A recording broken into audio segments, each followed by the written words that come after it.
I want to introduce to you another champion of freedom. Elizabeth Allen Hodge has been in the fight for a very long time.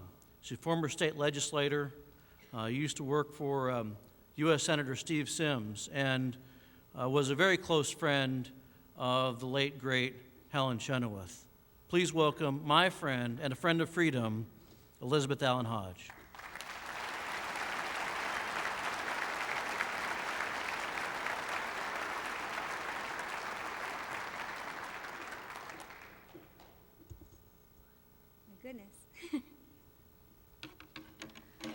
Congressman Ron Paul of Texas enjoys a national reputation as the premier advocate for liberty in politics today. Dr. Paul is the leading spokesman in Washington for limited constitutional government, low taxes, free markets, and a return to sound monetary policies based on commodity-backed currency. He is known among both his colleagues in Congress and his constituents for his consistent voting record in the House of Representatives. Dr. Paul never votes for legislation until the proposed measure is expressly authorized by the Constitution. In the words of former Treasury Secretary William Simon, Dr. Paul is the one exception to the gang of 535 on Capitol Hill. Ron Paul was born and raised in Pittsburgh, Pennsylvania. He graduated from Gettysburg College and the Duke University of Medicine before proudly serving as a flight surgeon in the U.S. Air Force during the 1960s.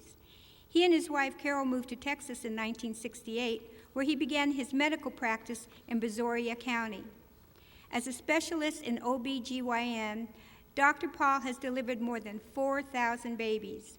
He and Carol, who reside in Lake Jackson, Texas, are the proud parents of 5 children and have 18 grandchildren, 3 great-grandchildren, and 1 on the way. That deserves an applause right there.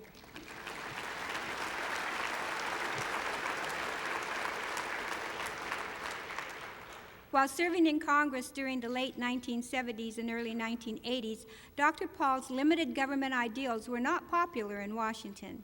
He served on the House Banking Committee, where he was a strong advocate of sound monetary policy and an outspoken critic of the Federal Reserve's inflationary measures.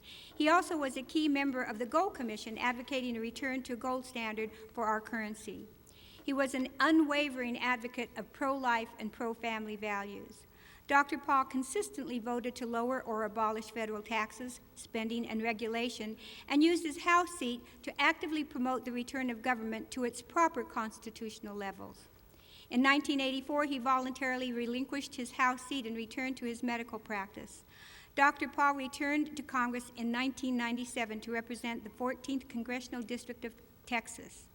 He serves on the House Financial Services Committee, the International Relations Committee, and the Joint Economic Committee. On the Financial Services Committee, Representative Paul serves as the Vice Chairman of the Oversight and Investigations Subcommittee. He continues to advocate a dramatic reduction in the size of federal government and a return to constitutional principles. Dr. Paul is the author of several books, the most recent being End the Fed and Revolution. And we will have a book signing after his presentation this evening. He has been a distinguished counselor to the Ludwig von Mises Institute and is widely quoted by scholars and writers in the fields of monetary policy, banking, and political economy.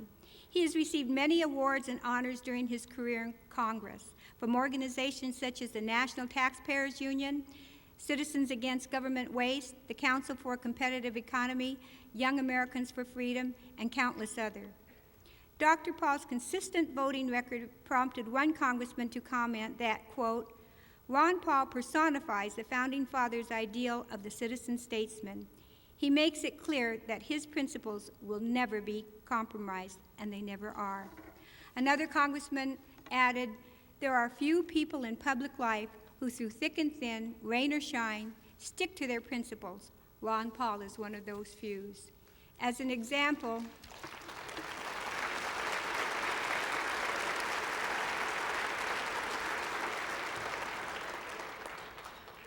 here are the Ron Paul freedom principles.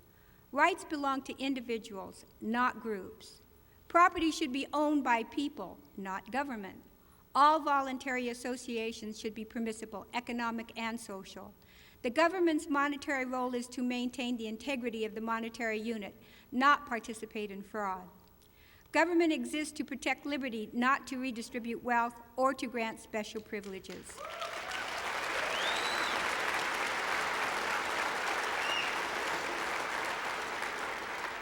The lives and actions of people are their own responsibility, not the government's.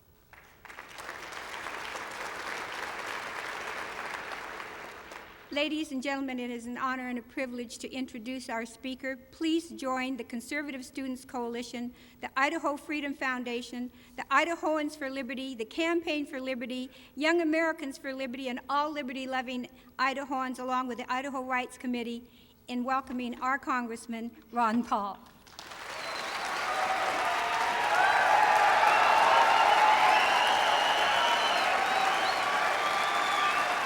Thank you very much. Thank you. Thank you. Thank you very much.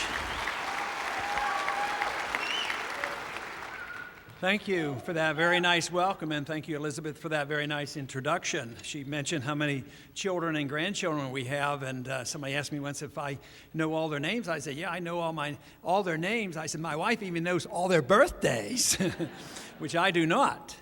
But when Elizabeth called and invited me out, I knew it was going to be a worthwhile invitation because it's a worthwhile state, and it's a great state for the freedom philosophy.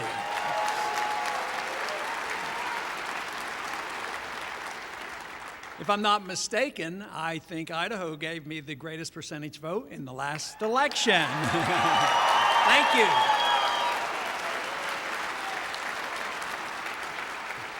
Of course, when she called, I gave her all the reasons why I wouldn't be able to come.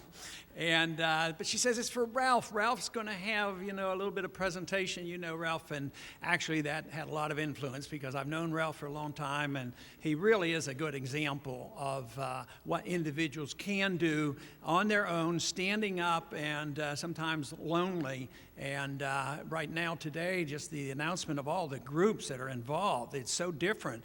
20, 30, 40 years ago, there were very few groups, and individuals had to stand up and promote these views. But that certainly was an influence. But then I asked her, I says, is there any chance that you can get 100 or 200 students together so I can come visit? She says, I think I can. So it looks like I can't see out there because it's so dark, but I'm assuming that there's at least 100 or 200 students out there. Thank you.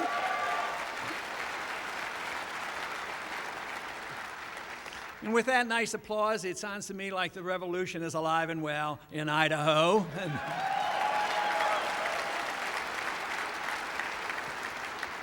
That's more than I can say for Washington, D.C. Someday the revolution is going to reach D.C., but right now we still have a job before us. But things are shifting. Sentiments are shifting. There's reason to be optimistic. You can't look at what you do in Washington. It was mentioned earlier on the disaster of last weekend. Believe me, I wasn't feeling so good. Not only because of the vote, but what bothered me a lot was the excitement, like those who had just passed that bill, like they had just achieved some miraculous solution to all our problems. And I just really couldn't understand that. Not only that, the passage of that, it wouldn't be so bad. Staying away from home for 2 weeks straight, it would do something decent. But being there and listening to that after about 2 weeks, boy, I was glad to get out of there. I was glad to get to Idaho as soon as I could. Thank you.